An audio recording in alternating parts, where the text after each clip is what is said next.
I want to thank our sponsors for finding us again. Francis Marion University, Carolina Bank, McLeod, Micky Victor's, PLC Commercial Real Estate, MPD Electric Co-op, McCall Farms, Pepsi of Florence. I got accused of reading these sponsors in the same order every time. And if you think about it, I mean, all these are equal partners to what we do here. So why should McLeod be last every time and Francis Marion be first every time when they're equal partners in this endeavor that we're in hot pursuit of? Now, I want to say this. I owe you an apology. We intended to take a week off for July 4th. We always do that, and we ended up taking about 10 days. So it's been a while since we've had a podcast out and about. A lot of things have happened. I told my good friend and sidekick Dave Baker, I said, hey, man, we can be gone as long as we want to be in July because nothing happens in politics. I mean, July is dead. People don't pay attention to it. They're traveling. They're taking vacations. They're somewhat getting ready to get back in the groove of school year. Nobody will miss us. Nobody will know we're gone. Don't worry about a thing, especially in the politically centric podcast world. Nobody will even know that we were away. Damn. As we say in the country, damn, D-A-Y-U-M, has it been quite an eventful last couple of weeks in the world of American politics. And we're going to dedicate a podcast today to what I think is probably the single most important event that happened while we've been away a couple of weeks. We've dedicated a good many of these recent podcasts to stories about business people, stories about businesses, stories about our community. We're going to delve into the world of politics today a little bit, not in a conservative or liberal sort of way, but more in a historical sort of way. So once again, our sponsors, McLeod PLC Commercial Real Estate, McLeod of Florence, Pepsi of Florence, McCall Farms, MPD Electric Co-op, Victor's, Micky Carolina Bank, Francis Marion University. Thank you for sticking with us the 10 days we were gone when everything you could imagine happened, and we literally needed to be here talking about it endlessly and perpetually. But we're back in the groove now. Back in the groove. And once again, a lot of political stories happened. We had a presidential debate. We had a political party that I'll leave unnamed struggle with whether they've got their nominee or not. Imagine one political party struggling whether they've got the right nominee and it not being Donald Trump. I mean, the Republicans have always struggled with whether or not he should be their guy. He is. And as we speak, the Democrats are still offering up Joe Biden as their nominee. But I want to go to one of the most serious moments that I've ever had as an adult observer of politics, and that was Saturday at about 6:11 when tragically a fellow American decided to take a shot, literally and figuratively, at an American president. Donald J. Trump has been a controversial political figure. He's been unapologetically controversial. Many Americans believe that the foundational system of our American government needs to be shaken to its core.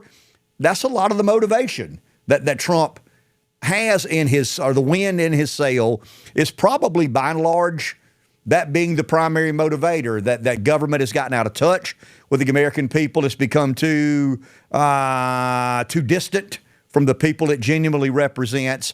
And there's been a lot of pointed comments back and forth from one party and candidate campaign to the other. It doesn't serve any of us well to have such heated rhetoric, to have your fellow Americans as your enemy.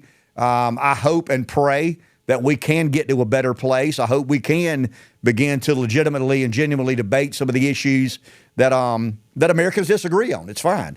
I doubt my next guest and I will agree on everything. Nobody does. I do about 4 hours of conservative radio in the mornings, and by the time I get to the 9 o'clock hour, I disagree with something I said in the 6 o'clock hour. That is, I mean, the hotly contested debate and dialogue is essential to self-government. Now, who's right, who's wrong, who's responsible, who's not responsible? There are investigations, and we'll let some of those play themselves out. And I will dedicate a podcast more opinionated about the events of this past weekend, but I wanted to really be careful about going too far down that road until we had some thoughtful investigations done and a cerebral analysis about, okay, Here's what we know. Here's what we don't know. Here's some of the conclusions we absolutely can draw. And here's some of the things we better be very, very, very careful about. I'm an opinion monster. I'm not a journalist. So I do have the flexibility and liberation of not vetting sources and having a backup source to all that. But I felt that since we had a rarity in American politics, by that I mean an assassination attempt on a former president, current front runner of one of the major political parties, I'd reach out to somebody who knew a lot more about the historical analysis, the history of presidential assassinations. He joins us on Tuesday morning on Wake Up Carolina. He's been kind enough to join us today. Dr. Will Bolt is the history chair at Francis Marion University, one of our fine sponsors, and where we are actually broadcasting this podcast from. Dr. Bolt went through some of the information he'll share with us Tuesday morning on our radio show, and I've asked him to join us again. Once again, we will do a very opinionated podcast about the events of this past Saturday, but I want to really get to a thoughtful place and think about President Trump as a historical figure. And when somebody tries to assassinate a president, it is not without precedent. It is at one point in time, believe it or not, a fairly common, I don't want to say ritual, but it was not very unusual for a president to have someone attempt to assassinate. So Dr. Bolt's agreed to come. He is an expert in early American history. A lot of this happened in early American history. Dr. Bolt, good day. How are you? Hey, good to be here. And thank you very much for joining us. And I'm not giving you a 2-minute sign for break. This is a visual and audio product. But you've been kind enough to join us on the radio. You're kind enough to join us here on No Stoplights. Let's go through. I looked after you gave your dissertation on the radio, Wikipedia, and they're never wrong. Wikipedia says there have been 15 attempted assassinations on American presidents, 5 deaths resulting in those 15 attempts. Historically, chronologically, from a historian's perspective, I'll get to Trump in a minute, but walk us through the sequence of assassination attempts, who they were, who were the perpetrators, and what has history told us about it? Well, the very, very first one involves my personal hero, of course, President Andrew Jackson, 7th president. Jackson, we've talked about this a lot before, was a very polarizing figure, just like President Donald Trump. There really wasn't much middle ground with Andrew Jackson. Either you loved the guy or you thought he was the devil incarnate. You absolutely despised and hated this man. So it's really no shock or no surprise that the first assassination attempt on a president would involve Andrew Jackson, and this was in 1835. Jackson was at the Capitol for a funeral of a congressman who had passed away, and there was by most accounts, a deranged individual, a lunatic, a man by the name of Richard Lawrence, who had been sort of waiting in ambush for Andrew Jackson, and he had 2 pistols, single-shot pistols. Jackson comes out of the area where the funeral was taking place, and now Lawrence walks towards the President of the United States, pulls the trigger on the first pistol, and it misfires. Lawrence takes out his second pistol, fires that, and it doesn't discharge as well. By this time, Andrew Jackson, in typical Jackson fashion, takes out his cane and proceeds to beat the you-know-what out of the would-be assassin. Jackson's advisors and fellow congressmen literally had to pull the President of the United States away from the would-be assassin. And Jackson, as he was kind of wont to do, he maybe delved in a little bit in conspiracy theories, blamed many of his political opponents, believed that they had put up Lawrence to commit this act against him. Jackson focused his wrath first on his former vice president, John C. Calhoun of South Carolina.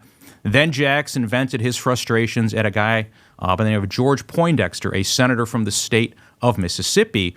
And Jackson made the connection with Poindexter, a rather unfortunate last name. Lawrence had painted Poindexter's house, and Jackson convinced himself that Poindexter had somehow convinced him, put him up to this. Jackson now goes on a crusade, a campaign, with no evidence, contending that Poindexter was involved in this assassination plot. In the end, it destroyed Poindexter's career. The people of Mississippi sided with Jackson, and this guy was done politically. Now, in the assassination where Lawrence tried to assassinate Jackson on this day, it was in the Capitol, and what was going on at the Capitol is they were digging a hole with the expectation that they were going to put George Washington's remains there. They were going to bury him in the Capitol. Now, in the end, the family, the surviving heirs at Mount Vernon, said, no, we want him to stay there. But for many Americans, they believed that sort of the moisture in the air as a result of this hole that had been dug in the Capitol to put Washington's remains, this is why Lawrence's pistols didn't fire or didn't discharge. So for those evangelical Americans or those Americans who believed that there was something rather unique or exceptional about here in the United States of America, this was one last great act by the father of his country to protect a future president in Andrew Jackson. And so the other irony with Andrew Jackson is the next year, or the same year I should have said, a guy by the name of Junius Booth, and that last name may sound familiar, wrote a letter from Philadelphia to Andrew Jackson saying he was going to come and kill him. Booth was, of course, a very prominent actor, and Jackson and everybody else dismissed this. Thought, no, this isn't him. This is somebody impersonating, pretending to be Junius Booth. Well, later on, with modern-day handwriting analysis and detective work, they figured out that the hotel where the letter was written from, Junius Booth was there, and it was, in fact, his actual handwriting. The guy had written a letter saying he was going to come and shoot President Andrew Jackson. Nobody paid him any attention. He didn't follow through on it, but it's one of those great ironies in American history. His son, 30 years down the road, is going to make good on a threat to assassinate a president of the United States. And that would have been in what year, Dr. Bolt? This is 1835. Both of those happened with Andrew Jackson. And then the Lincoln assassination is 1865. Okay, so the next attempted assassination on an American president would have been when? We sort of had a dull or a quiet period in that time. There were some conspiracy theorists. Some suggested that perhaps. Let me ask you this. I want to back up a half step. I interrupted you, but I'm sorry. That's what I'm here for. So I mean, obviously, the majority of us know why Lincoln was assassinated. Was there ever a reason? Was there ever a motive? You talked about how polarizing Andrew Jackson was. Oh, yeah. I mean, Trump is a very polarizing American political figure. No question about that. Was there a specific reason that history says, you know, he passed this bill, he vetoed that bill, or has that been left open-ended? Well, again, it's another one of those great links or similarities between Jackson and Trump. His political opponents, they called themselves the Whigs.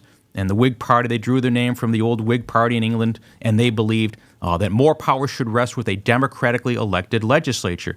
And the Whigs believed that Jackson was an authoritarian, a dictator, that he was going to take all power and essentially override the Constitution, and we would have some sort of a totalitarian state under Andrew Jackson. I mean, it's great. You can just kind of see the similarities. Really similar to Trump. I mean, what a lot of the charges are today. Some of the never Trumpers, those who would rather see him not be elected president, that's one of the genuine concerns they have. That's the main attacking point, right? That Trump is a threat to American democracy. The Whigs in the 1830s, when they were going against Jackson, thought the same thing.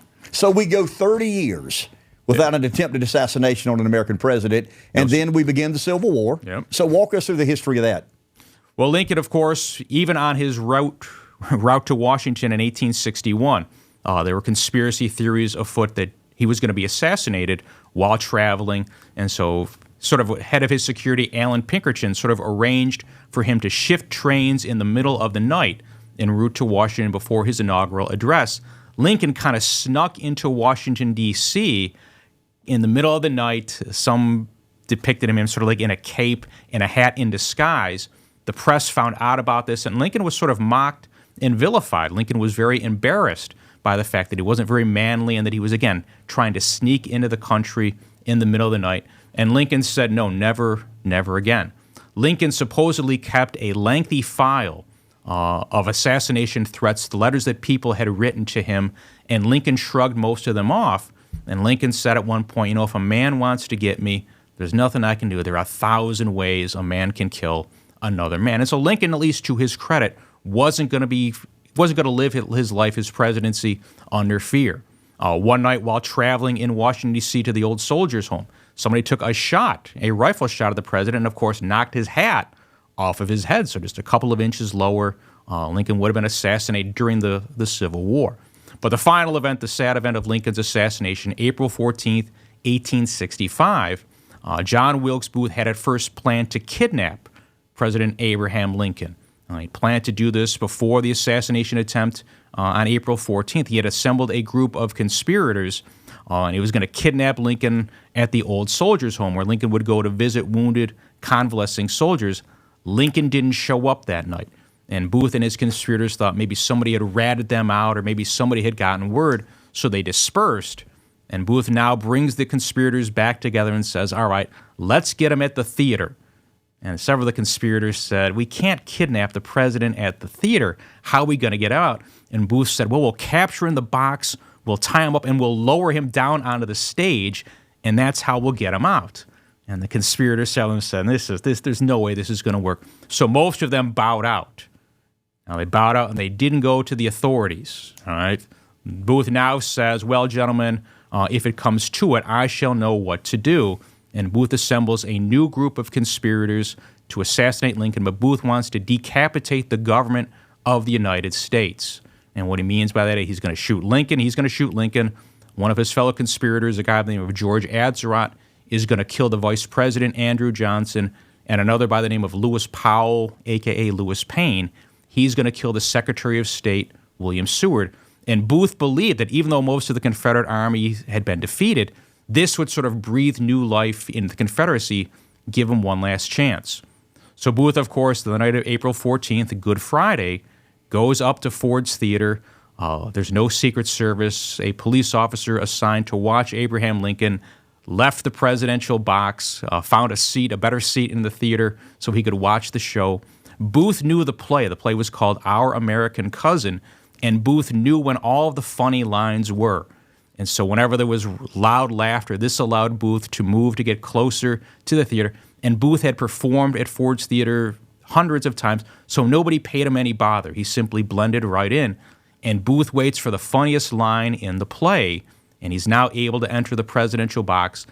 Lincoln probably had no idea what was about to happen, and Booth shoots him at point-blank range with a Derringer, a 45 caliber Derringer in the back of the head.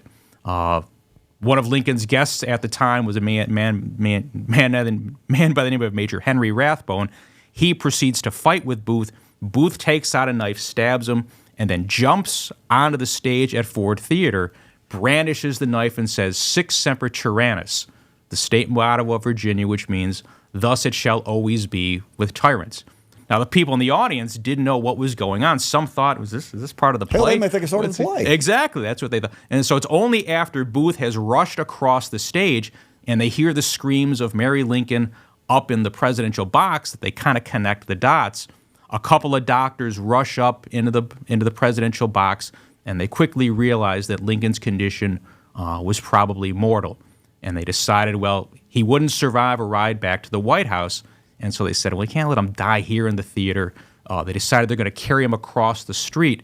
And one of those great moments in American history, 6 soldiers in their blue federal uniforms carry the dying president across the street. Lincoln lingers on for several hours, dies at 7:22 in the morning, the next day, Holy Saturday. And it's the Secretary of War, Edwin M. Stanton, that right after he breathes his last, Stanton says he now belongs to the ages. Booth's fellow conspirators, George Atzerodt, got drunk, didn't go after Andrew Johnson. Lewis Payne did go after William Seward, but Seward was so emaciated, he had been in a carriage accident, so when Seward stabbed him, he kept missing him. So he didn't inflict a serious, a mortal wound, but now authorities in Washington kind of figured out something was amiss. A massive nationwide manhunt ensues for John Wilkes Booth and his conspirators. They finally catch up with Booth more than a week later. He'd made it all the way across the Potomac River into Virginia, and it was a group of New York soldiers who finally catch up with him. And it was a guy by the name of Boston Corbett who didn't have orders but decided to shoot John Wilkes Booth against orders. Corbett was a religious fanatic, a zealot, and he was if you find a picture of him, he had grew his beard to look like Christ, a staunch Christian. And during the Civil War early on, when Boston Corbett entered the service, he visited a prostitute, and to make sure he didn't commit that sin again, took out his cavalry sword and castrated himself. Wow. So, yeah, without any painkillers. I mean, that's a strong act right there. So the guy had a couple of screws loose in his head, but Booth was, of course, killed in this incident. And so authorities eventually will round up 8 conspirators. 8 people will be put on trial for their part in the murder of President Abraham Lincoln, 7 men and 1 female. And it was a female by the name of Mary Surratt, and she had owned a boarding house where Booth and the conspirators met. And the authorities figured, well, this was the nest where the egg was laid. And a lot of officials in Washington said, there's so many Confederate women out there who are never going to be prosecuted for their role in the rebellion.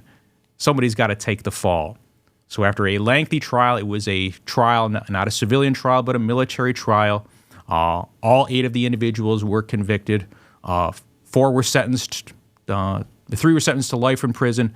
1 was sentenced to just 6 years, and 4 were given the ultimate penalty, the death penalty, including Mary Surratt. And so Mary Surratt soon became the first woman to be executed by the government of the United States. And so that's the abbreviated version of the Lincoln assassination. That's a very entailed and very interesting version. So we've got 1 assassination attempt on Jackson. Yep. We've got a successful assassination on Lincoln. I hate to say who's next, but where do we go from there?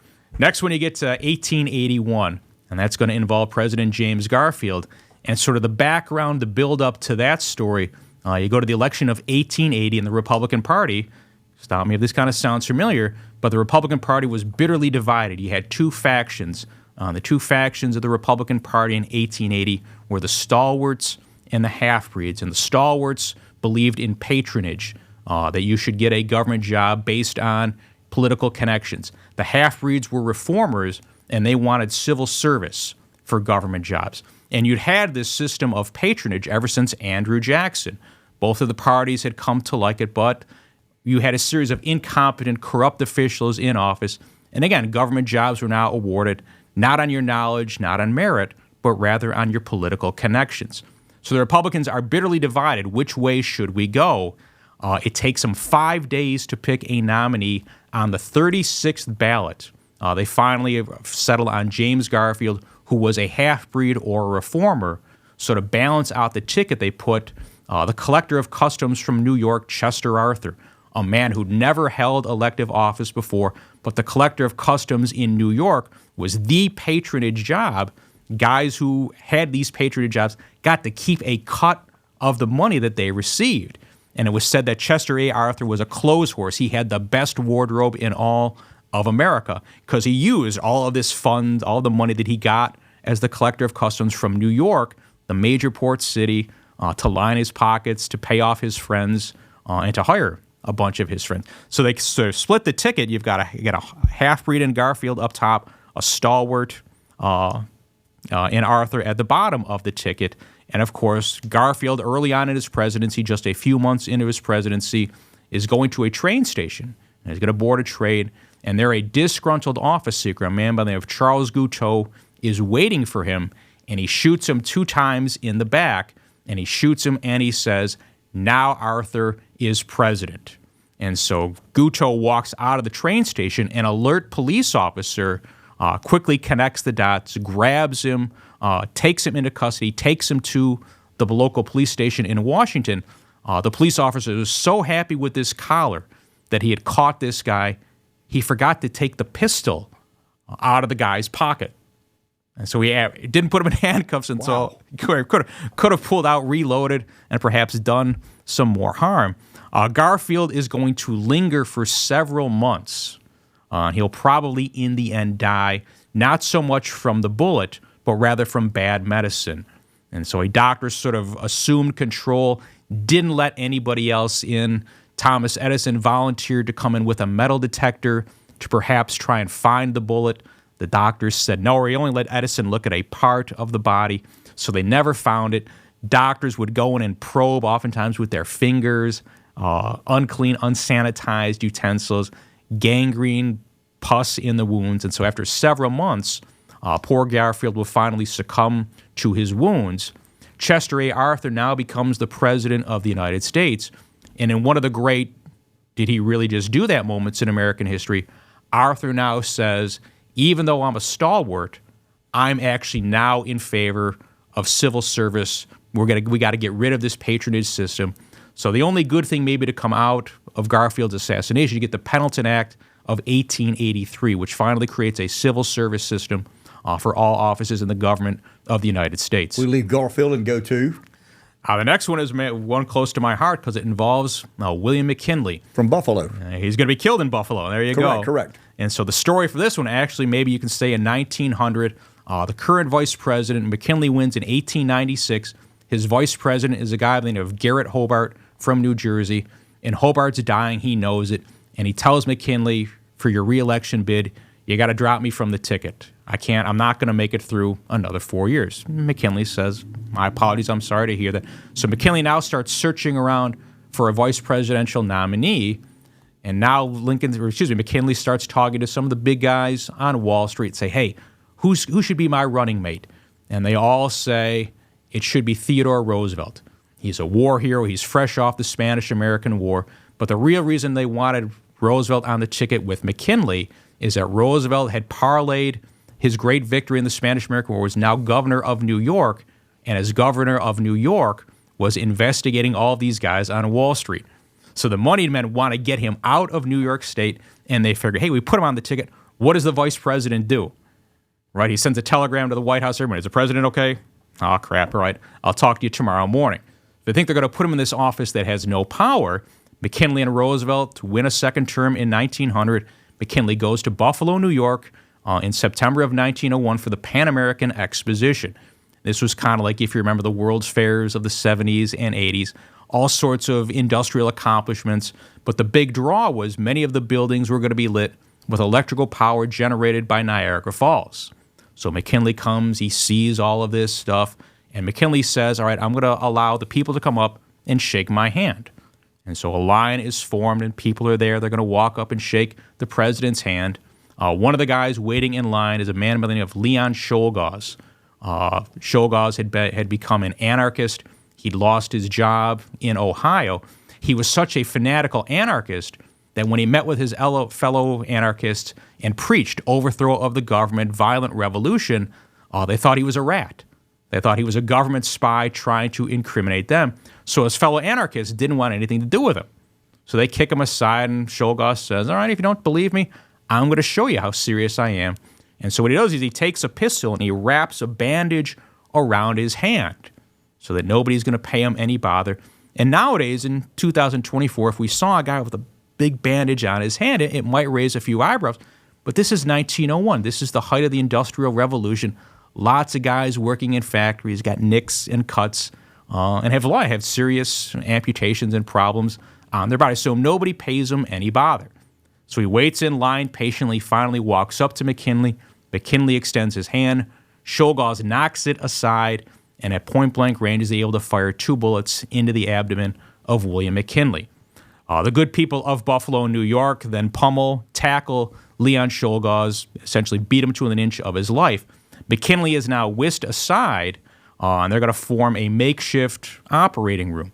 And so once again, you're going to have unqualified quack doctors poking, prodding, sticking their hands. They're not washing their hands, trying to trace the path of the bullet.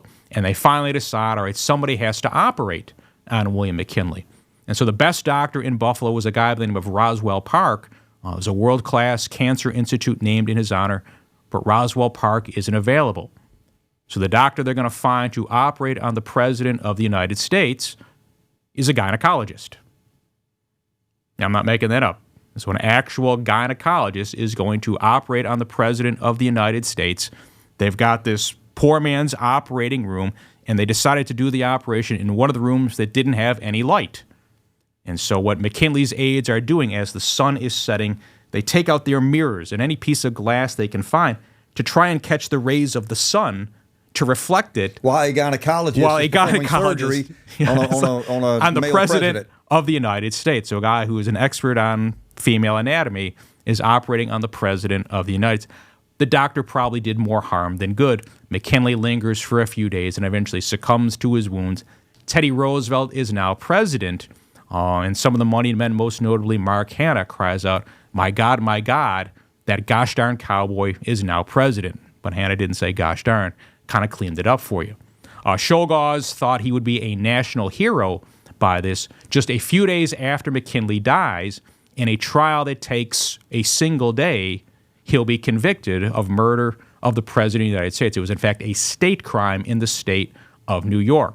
And Czolgosz, of course, knew that, yes, all right, he thought that he would be sent to Sing Sing outside of New York City, and then all the media would come, they'd interview him, and to be a national hero for his fellow anarchists. And the state of New York says, no, we're not sending you to Sing Sing. We're sending you to Auburn, which is dairy country, pretty much the middle of nowhere. This is where the state penitentiary is, and this is where the state penitentiary is that has the electric chair. So Czolgosz arrives at the prison, and there's a lynch mob ready to meet him. And the guards who are on the train with us saying, I'm not taking a bat up the head for you. I'm not getting hit in the head with a rock. And so Czolgosz has to run the gauntlet. And so the people are lined up on both sides. The guards on the train literally kick the prisoner off. And for one of the few times, maybe in all of world history, a prisoner, a convict, is actually going to run towards the prison because that was the safest spot. And so he's got to run the gauntlet, and the people there are beating the you-know-what out of him. He finally crawls, bangs on the door, let me in, and they let him in the prison. And a few weeks later, now he's going to have his date with destiny. Well, he's got to ride the lightning. And so they strap him in to Old Sparky, the electric chair in New York State, and they pump 1,700 volts of electricity through his body. And so the doctor walks forward with the stethoscope, said, no, he's not dead yet. Guy's obviously dead, but the doctor says, do it again. And so they run the juice through him a second time, and it's kind of like The Green Mile, if you've ever seen that movie. The guy's deader than fried chicken, but they say, no, one more time. This time his head catches on fire. Why are they doing that? Well, it's overkill, and it's sort of sending a message. To the fellow anarchists? Yeah, that's right. You mess with the President of the United States, you mess with the United States, this is what's waiting for you. They're not done with him. Czolgosz's brother was there, says, can I take what's left of my brother, at least give him a proper Christian burial back home? And the New York officials say no. And they dump him out back of the prison. They pour arsenic on his body, completely dissolving it, so as if he never existed. There's no marker. Who memorial. does this? Well, I think it's a product of the times. Yeah, but okay, I'll look before I knew we were doing this. So in 1865, the Secret Service was created. Right. But the Secret Service was created to counterfeit money. That's why it's still a part of the Treasury Department. And then in 1901, the Secret Service received its second commission to protect American presidents. So who's in charge of frying this guy to a crisp? And then these are the good old days when New York State was tough on crime. how much things have changed in recent years. Exactly. The guy was dead the first time, but the doctor said no and made him flip the switch 2 more times. And then again, we're not even going to let you take the body back home. We're going to dissolve it. So this is not an issue of the federal government. This is the state of New York. Yes. Taking care of business. Murder of the state of New York. Wow, that's a crazy story. Yeah. So next? Next one is a presidential assassination attempt on a former president, Teddy Roosevelt. Correct. Who's now coming back. He's giving a speech in 1912 in Milwaukee, Wisconsin. And what had happened was a guy by the name of Robert Schenck, another lunatic, deranged individual, before Roosevelt is set to deliver the speech, shoots him in the chest. Now, Theodore Roosevelt, of course, is a man's man. Theodore Roosevelt, coughing, spitting up blood, doesn't go to the hospital. What does he do? Goes out and delivers a 2-hour speech. So the people who wanted to hear Theodore Roosevelt got their money's worth. They got to hear him. And again, right, I get like a hangnail. I'm going to cancel class at Francis Marion University. This guy takes a bullet in the chest and goes out and delivers a 2-hour speech. The reason why he was able to do it, Roosevelt, again, always gave these long, long speeches, and he'd folded the speech up and put it in his pocket inside of his sport coat or his suit. And he also had his eyeglass cases. If you've seen any pictures of Teddy Roosevelt, he was blind. So Schenck's bullet had to pass through the metal eyeglass case, and who knows how many pages of paper. And one reporter who didn't like Theodore Roosevelt said, gosh darn it, if Roosevelt wasn't blind and so long-winded, he'd be dead by now. But again, perhaps those things saved him. Roosevelt finishes second in that race. Woodrow Wilson wins the presidency of 1912, and Roosevelt passes away a few years after that. So is that why some of the comparisons between Roosevelt and Trump gets shot in the ear, stands up and does the fist pump and fight. The iconic photo that we've seen. Now, you can't strip that any better with the flag in the background, the Secret Service agents around him. That'll be in every American history textbook now. So after 1912. After 1912, you have sort of a little bit of a lull. And again, there's always sort of these, there's always sort of plots kind of lurking in the background. And I said it on the radio, right? You know, when the Secret Service gets it wrong, we all know, when they get it right, they really don't get to take a victory lap. Because now the Secret Service has the responsibility of keeping the president their primary safe. duty. Exactly. I mean, that would have been in 1901. After They're that. trying to combat counterfeits. Mm-hmm. And the After Confederates were real good at counterfeiting, weren't they? Yeah, the people would get busted in the Confederacy if their work was too good. That's how they wound up catching people in the end. And that's what the Secret Service, and that's why it's still in the Department of Treasury. Mm-hmm. That was their original mission, to intercept, to stop people from counterfeiting. And eventually it came to them to be in charge of protecting the president and other government officials as well. So in the 20th century, the Secret Service is responsible for protecting American presidents. And certainly along with other law enforcement agencies as well, wherever the president goes. So where do we go from here?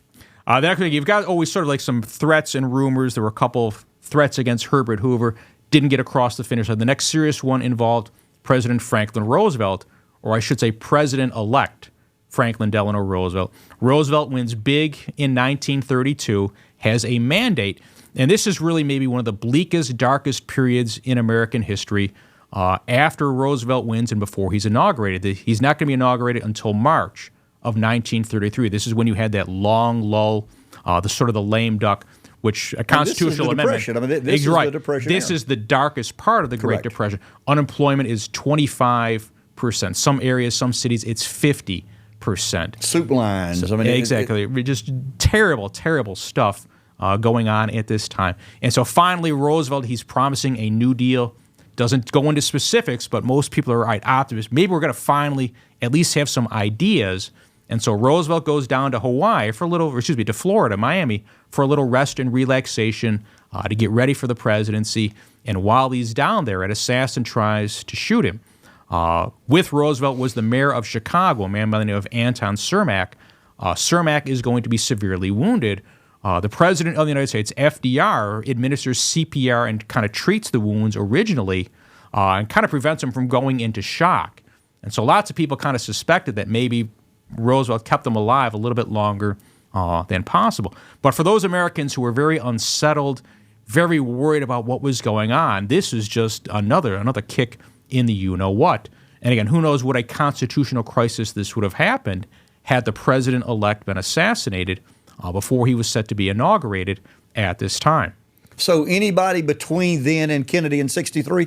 There's a serious assassination attempt on President Harry Truman in 1950.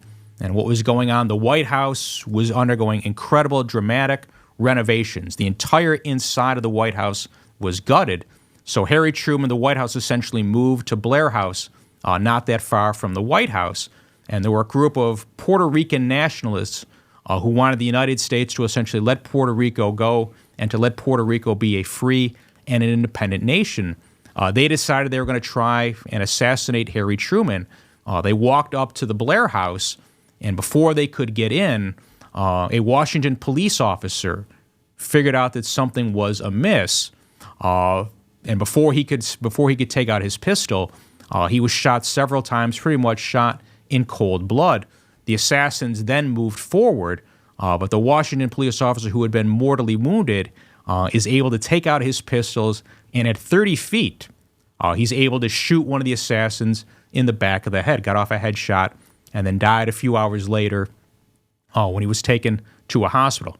President Harry Truman hears the commotion and decides to open up a window in the Blair House, looks out and goes, "What's going on?" And the Secret Service and other police officers say, "Mr. President, get your gosh darn, you know what, probably some unchristian things were said, get your head down." So Truman ducks back into the Blair House out of cover, and the Secret Service then killed the other would-be assassin.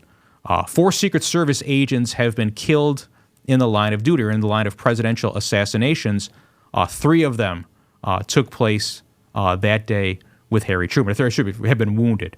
And so 3 out of 4 were that. The other one wasn't until Ronald Reagan in 1981. But before we get to Reagan, we obviously have JFK. Yes, JFK is certainly the one probably a lot of people, our listeners or people watching this, remember. I heard my parents talk about it, of course, in Buffalo. Just about everybody is a Catholic. And so since Kennedy was a Catholic, everybody was devastated.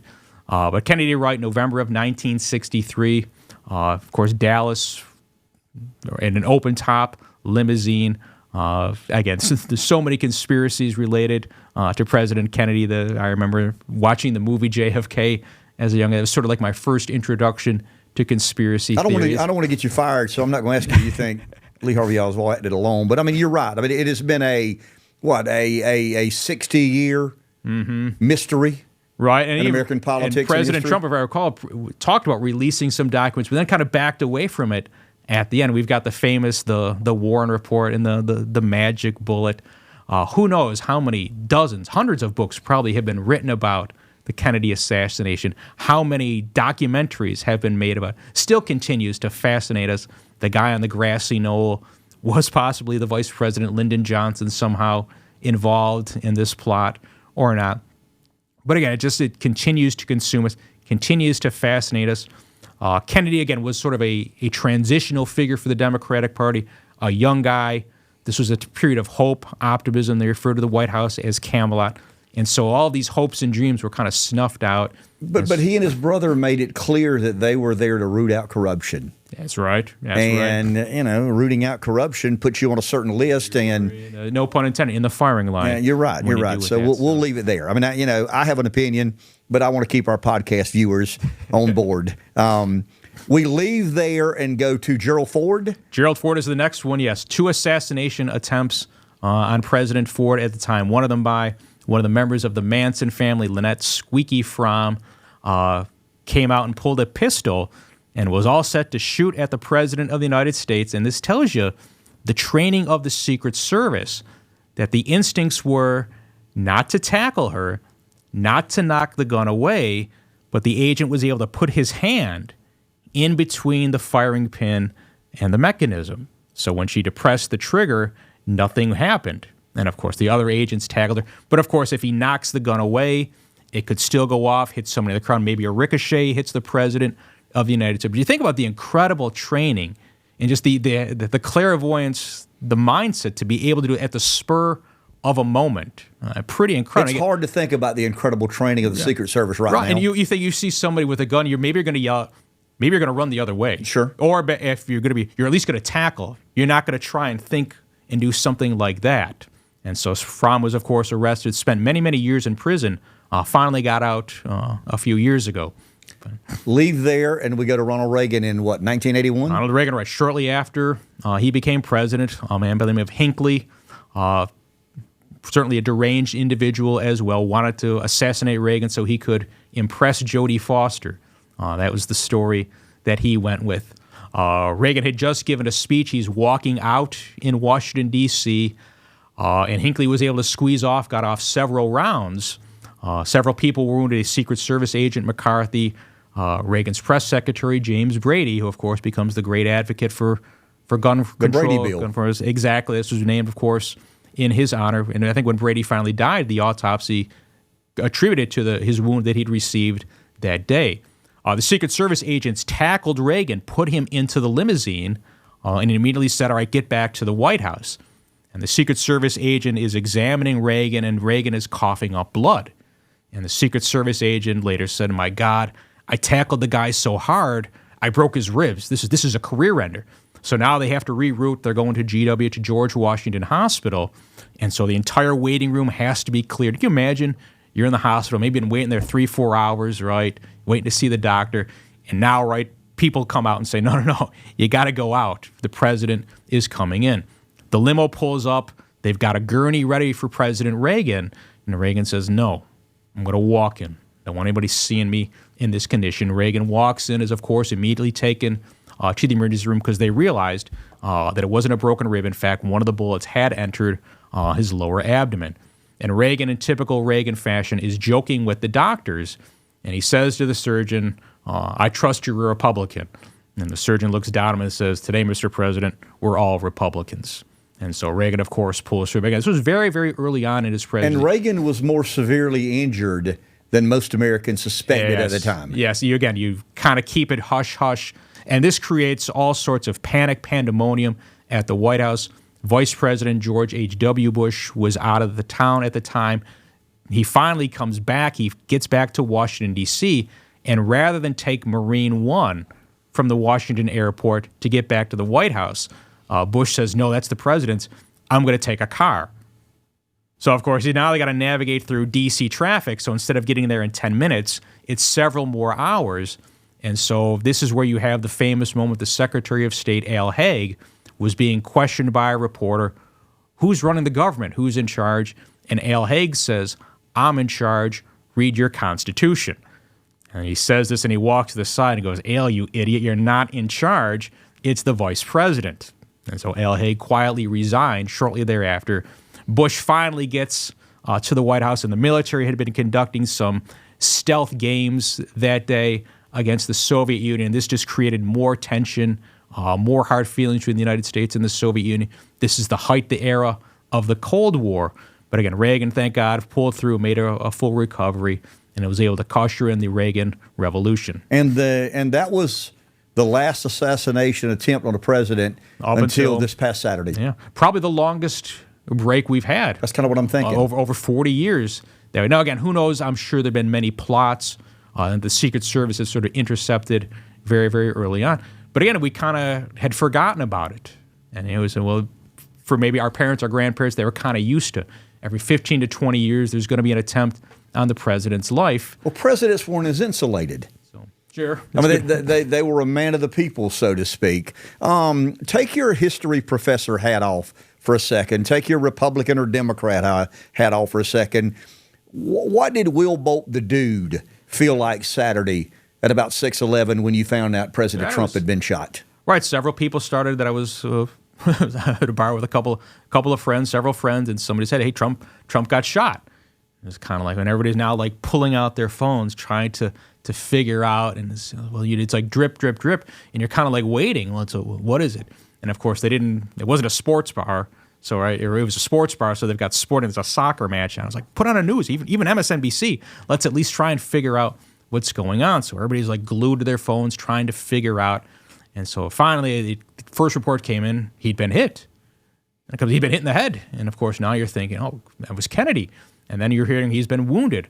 Well, that's what they said about Kennedy as well. And of course, it was a lie. And they knew from the get-go that it was a mortal wound on Kennedy. So I don't know how long it took, maybe like 10, 15, maybe until you started to see the clips coming out when President Trump was able to rise up and put his hand on. It was kind of surreal. And again, you hadn't seen anything, at least when Reagan was assassinated, or the assassination attempt. I was a young kid, didn't really remember it. I've showed the clip so many times in class to the students. The reason why I always show the clip, if you watch it, when Reagan, of course, goes down, you see somebody in the background pick up a briefcase and go running away with the briefcase. And I always ask the students, what's the significance of the briefcase? And a few will say, that's the football. That's what's got the launch codes in it. And so again, somebody is, of course, trained, right, that's their primary duty to make sure that is protected and taken to a secure location. But again, you were kind of holding your breath for a couple of reports and thinking, if this is serious, if this is mortal, this is very, very bad for the country. We're kind of at a breaking point. I'm not sure we can really withstand something like this right now. What did you make of the visual, him standing up, let me get my shoes, let me get my shoes, and then doing the famous, so what'll be, it'll be the Iwo Jima of our generation. I mean, that optic, that visual, whether he wins or not, I mean, it's the spirit of America. I'm not trying to be a Trump fan here for a second, but it's very much the spirit of America when you see that picture. Right, the President of the United States, blood on his face, right, stands up, puts his hand up in the air. Look, they took another shot at me, right? They've been trying to get me in courts, trying to get me the old-fashioned way, still can't knock me down. And it was great when all the people behind him then kind of stood up and when they realized what was happening. It's a symbolic, you couldn't have scripted it anybody. It almost lends itself to a conspiracy. But Dr. Bolt, if it's a second earlier and an inch further, it's a different conversation. It's the Kennedy conversation instead of the Andrew Jackson conversation. Well, we say that football is a game of inches, politics is a game of millimeters, a millimeter. In this case, that probably changes the trajectory of American politics for the next generation or so. Why did I think, when I saw it and was able to digest it and consume it and understand it and try and make heads or tails of it, I mean, I ran the gamut of emotions. You can imagine. Sure. I'm somber. I'm despondent. I'm angry. I'm intensely motivated. I'm grateful. Yeah. I'm sad. I mean, there are a lot of feelings that I had. There were innocent people caught up in the crossfire. Sure, people's lives were lost. But as someone, I'm not a historian. I don't make a living doing it. But as someone who's tried to understand where I come from and what I'm about, why did I think of Andrew Jackson? Well, there's just so many links to former President Trump and President Andrew Jackson. They just create so much visceral dislike, hatred. There's really no middle ground between these people. It's like, I'm kind of on the fence with Andrew. You love him or you hate him. You've made up your mind. And the same thing with Donald Trump. They're both very, very wealthy individuals, but there's a populist streak between both of these guys. And so, again, a lot of their policies, you would think these are wealthy individuals. They want to sort of look after their fellow guys on Wall Street, the corporate guys. And Trump and Jackson has said, no, guys on Wall Street call both of them a traitor to their class. Because, again, Jackson was mostly interested in helping what he called the greasy mechanics, the poor farmers. President Donald Trump has been very, very interested in renegotiating trade deals to help out your industrial workers who've been left behind by a lot of the trade deals of the past 20, 30 years. That's very well said. I appreciate more than you know, and I hope our viewers do, the fascinating history lesson of walking and weaving us through a time in American history that the Secret Service didn't exist, and then a time that they did. And I want to say this. I mean, in due time, we'll find out the failures of this past Saturday. But when you watch the heroism and heroics of Reagan in particular, I mean, I just remember, he's got a gun, and everybody just runs to the guy with the gun. Everybody surrounds the president. We saw a lot of that, maybe not as orderly as we like to see and efficient and effectively as we like to see. But I don't want to drag you into that road because you've got an esteemed reputation. I still think that it is a noble profession. If you could say no question about it. Bolt, you can be a member of the Secret Service. My letter of resignation to Francis Marion, and if my daughter said, "Dad, that's what I want to do," I'd be very proud. Unbelievably proud. I just want to say this now, and I'll editorialize for a second. I'm of the opinion, because there's a lot of questions about what happened, and I don't want to speculate, but so far, I don't care if the people in charge of protecting the president are all women. I don't care if they're all dudes. It doesn't matter to me if they're all Republicans, all Democrats, all blacks, all whites, all Hispanics, all Asian. I mean, it doesn't matter to me.